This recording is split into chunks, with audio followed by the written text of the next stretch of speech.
بسم اللہ الرحمن الرحیم۔ آج ہم اللہ تعالیٰ کی صفات ذاتیہ کے بارے میں سنیں گے۔ آپ سے گزارش ہے کہ عقائد کا معاملہ ہے، آپ توجہ سے سنیے، اگر ہو سکے تو آپ ان کو لکھ لیجئے۔ اللہ تعالیٰ کی صفات ذاتیہ 7 ہیں۔ کتنی ہے؟ 7 ہیں۔ 7 نمبر 1 حیات، نمبر 2 قدرت، نمبر 3 سننا، نمبر 4 دیکھنا، نمبر 5 کلام، نمبر 6 علم، نمبر 7 ارادہ۔ اب حیات کسے کہتے ہیں؟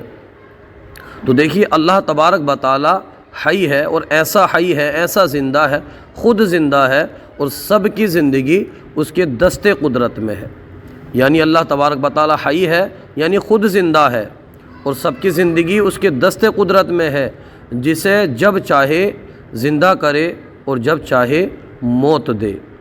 دوسرا ہے قدرت۔ قدرت کا کیا معنی ہے؟ یعنی اللہ تبارک و تعالی ہر ممکن پر قادر ہے، کوئی ممکن اس کی قدرت سے باہر نہیں۔ اور تیسرا ہے سننا۔ اس کا کیا مطلب ہے؟ وہ سمیع ہے، یعنی سنتا ہے، ہر پست سے پست آواز کو سنتا ہے، مگر اس کا سننا کان سے نہیں۔ چوتھا ہے دیکھنا، یعنی وہ بصیر ہے، ہر باریک سے باریک کہ جو خوردبین سے محسوس نہ ہو اس کو بھی دیکھتا ہے، مگر اس کا دیکھنا آنکھ سے نہیں۔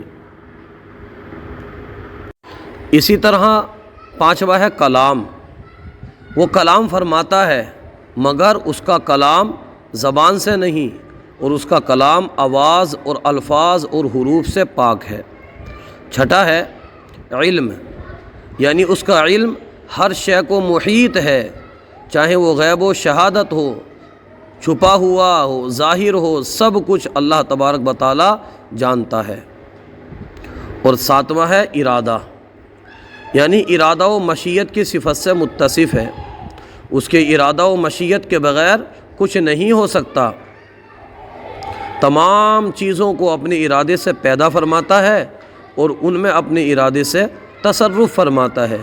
یہ نہیں کہ بے ارادہ اس سے افعال سرزد ہوں۔